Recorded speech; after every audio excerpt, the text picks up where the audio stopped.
शांति का राजकुमार प्रभु यीशु मसीह का अति पवित्र नाम में दिव्य वचन में आपका स्वागत है।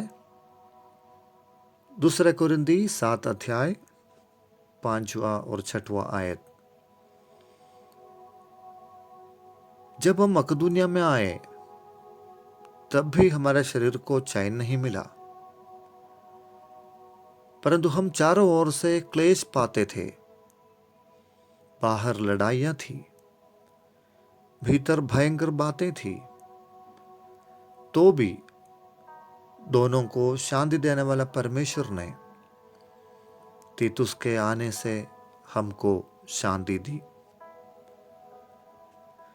प्रभु के एक अगुआ दूसरे अगुओं को खड़ा करता है। यीशु मसीह ने हमको चेला बनाया और सुसमाचार के माध्यम से चेले बनाने के लिए आज्ञा दिया। संत पौलुस अपने सेवकाई के समय में कई जगहों पर सुसमाचार बांटा और काबिल लोगों को साथ लिया और सेवा के लिए उनको तैयार किया। भले उनके सेवकाई में पीड़ाएं और क्लेश बहुत से आए, तो भी उन सब के बीच में महान आदेश को पूरा करता गया। मिशनरी सफर के दरमियान वे मकदूनिया में आया। एक बड़ा दर्शन के चलते पौलुस और सीलास वहां पहुंचा और गंभीर शारीरिक पीड़ाओं में से होकर गुजरना पड़ा, लेकिन फलस्वरूप में वहां कलीसिया शुरू हुई और प्रेरितों का काम 20 अध्याय में फिर से पौलुस सेवकाई के लिए मकदूनिया पहुंचा। जीवन जोखिम में पड़ने पर भी वो उन प्रांतों में सेवकाई करता गया। तनाव, सताव, शारीरिक उपद्रव, मानसिक क्लेश सब सहते हुए सेवा को जारी रखा। उस अवस्था में पौलुस अपने अनुभव को बता रहा है कि तीतुस के आने से हमारे मन को शांति मिली। एक पासवान का जीवन चुनौतीपूर्ण रहता है। उसके बारे में सबका उम्मीद बहुत बड़ा है।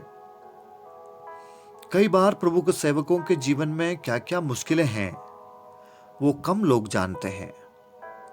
संत पौलुस अपने जीवन के अवस्था के विषय में कहता है कि बाहर की दुनिया में लड़ाइयां थी, बलवा करने वाले बहुत थे, भीतर भी भयंकर हालात था, आश्वासन के लिए कोई मार्ग नहीं था। लेकिन प्रभु का राह देखिए, बेचैनियों के बीच में तीतुस के आने के कारण या तीतुस को उनके पास प्रभु ने आने दिया और उसके द्वारा उन सब के मनों में शांति मिली। तीतुस खेदित मन वालों को शांति दिया। उसके आने से प्रभु के दासों का मन ठंडा हो गया, यानी कि उनको चैन मिला। मुझे और आपको प्रभु तीतुस की तरह इस्तेमाल करना चाहता है।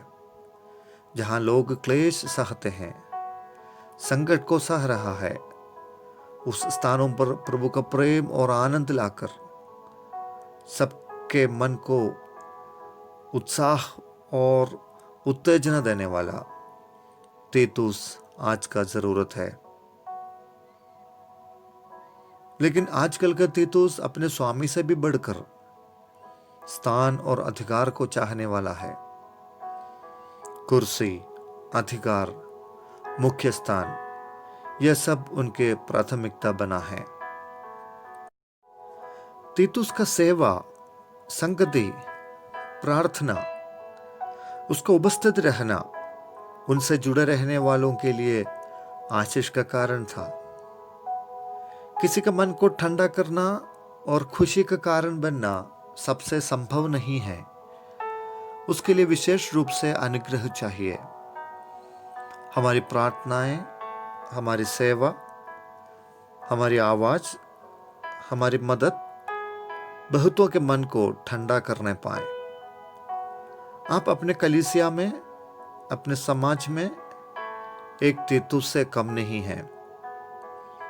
आपके बुलाहट के अंदर यह भी जुड़ा हुआ है कि किसी का मन में गलत प्रभाव न डाले, बल्कि थके हुओं को बलवंत करें, कमजोरों को सशक्त करें और जो शोक करते हैं उनको शांति दे। क्या आप किसी के मन को हरा भरा कर पाया? अगर अभी तक ऐसा नहीं कर पाया है तो देर नहीं हुई, वक्त अभी भी बाकी है। आज आपका दिन है। आपके द्वारा किसी के मन को आज शांति मिलने पाए। सर्वशक्तिमान परमेश्वर इस वचन सुनने वाला प्रत्येक के लिए प्रार्थना करते हैं।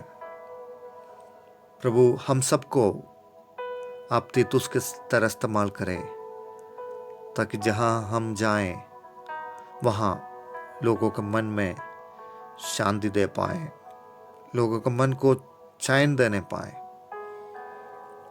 और आपका नाम को महिमा देने पाए। मुझे इस्तेमाल करें पिता। आज मैं किसी के मन को तसल्ली देने पाए, ईश्वरीय शांति प्रदान करने पाए। प्रार्थना सुनने के लिए धन्यवाद। यीशु के नाम से मांगते हैं, आमीन।